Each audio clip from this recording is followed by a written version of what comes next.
فلما قضينا عليه الموت ما دلهم على موته إلا دابة الأرض تأكل من سأته۔ ترجمہ کنز العرفان: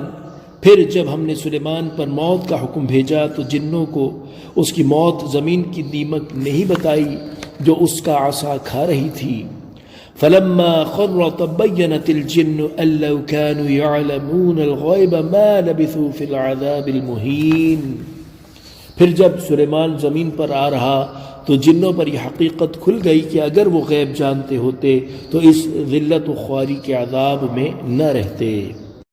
تفسیر صراط الجنان: حضرت سلیمان علیہ السلام نے بارگاہ الہی میں دعا کی تھی کہ ان کی وفات کا حال جنات پر ظاہر نہ ہو،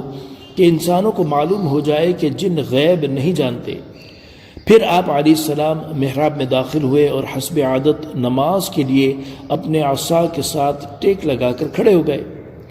جنات دستور کے مطابق اپنی خدمتوں میں مشغول رہے اور یہ سمجھتے رہے کہ حضرت سلیمان علیہ السلام زندہ ہیں،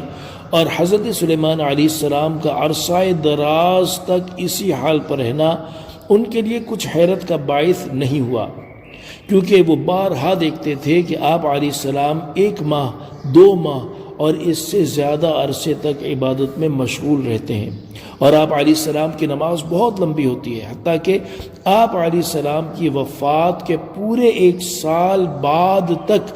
جنات آپ علیہ السلام کی وفات پر مطلع نہ ہوئے اور اپنی خدمتوں میں مشغول رہے، یہاں تک کہ اللہ تعالیٰ کے حکم سے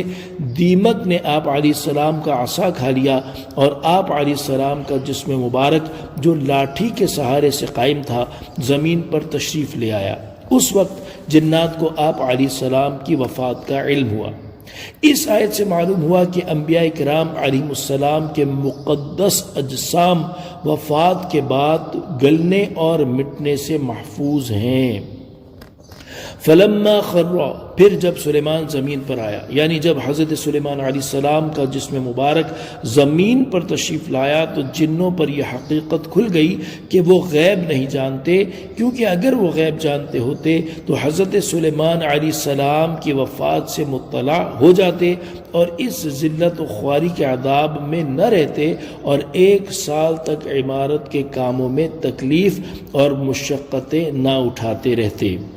اس آیت کے آخری حصے سے معلوم ہوا کہ جنات کو غیب کا علم حاصل نہیں ہے۔ فی زمانہ عوام کی اکثریت اس جہالت میں مبتلا ہے کہ وہ عاملوں کے ذریعے جنات سے آئندہ کے احوال معلوم کرتے ہیں۔ اسی طرح بعض مرد اور عورتیں بزرگوں کی سواری آنے کا دعویٰ کرتے ہیں اور لوگ عقیدت میں ان سے اپنے معاملات کے بارے میں دریافت کرتے اور ان کی بتائی ہوئی باتوں کو یقین کی حد تک سچا تصور کر لیتے ہیں۔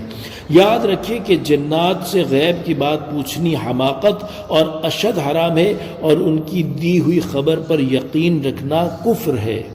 حضرت علامہ مفتی محمد وقار الدین قادری رضوی رحمۃ اللہ تعالی علیہ فرماتے ہیں کہ کسی مرد یا عورت پر کسی بزرگ کی سواری نہیں آتی، یہ دعویٰ فریب ہے، صرف جنات کا اثر ہوتا ہے، وہ بھی کسی پر۔ صلو علی الحبیب صلی اللہ تعالی علی محمد صلی اللہ تعالی علیہ وآلہ وسلم۔